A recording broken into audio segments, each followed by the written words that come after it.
If you want to know what's wrong with politics in North Carolina, the case of J.B. Buxton provides a representative and discouraging example. Gov.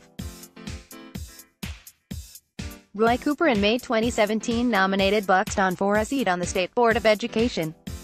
Buxton is extraordinarily well qualified for that non-paying post, if you think qualifications, experience and that sort of thing matter to this current group of legislative leaders. Buxton was a Morehead Scholar at UNC-Chapel Hill and received a master's degree in public affairs from Princeton. He was a high school teacher and coach for a year. He was a White House Fellow for the Domestic Policy Council.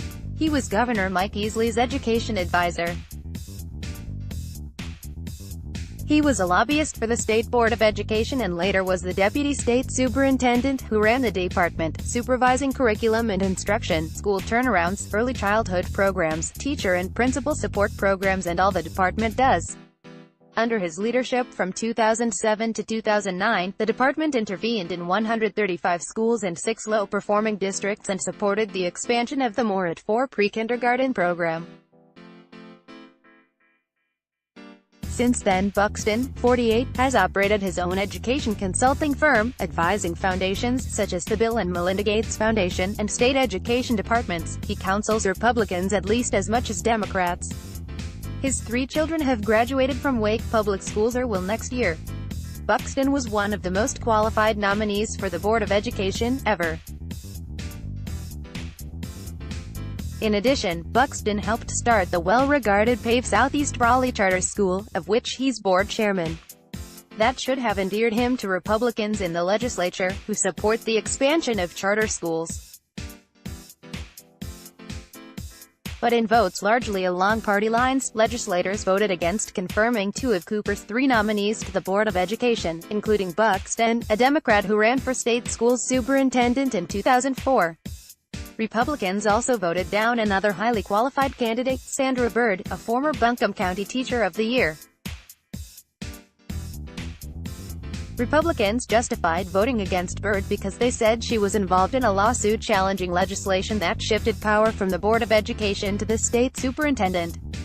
But Byrd wasn't involved in that suit.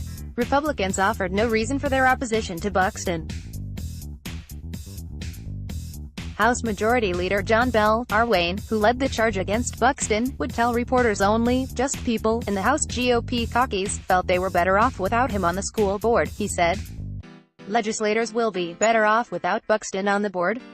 In a caucus full of overinflated egos, that is a legislative-centric view.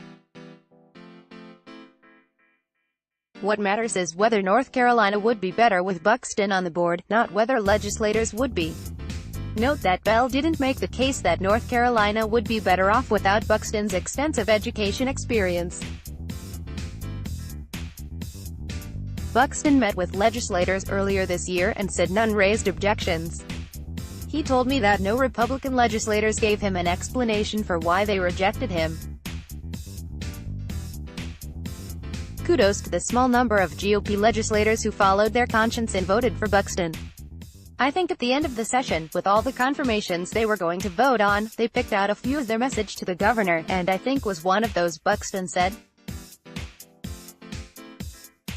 What was the message? I think the message was, we'll make decisions on appointments. The Buxton case is another example of Republicans' ego-driven, power-hungry approach. Most businesses and organizations want to add talent to their organization. For most GOP legislators, that's not as important as asserting their dominance and sticking it to Cooper.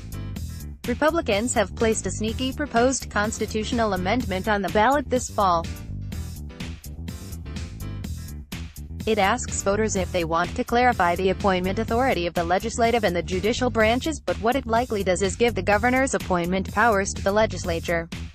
If it passes, you can see the future of appointments in state government. Qualifications won't matter. Drescher, Opinion Solutions Editor, is at jdrescher@newsobserver.com, 919-829-4515, at John_Drescher.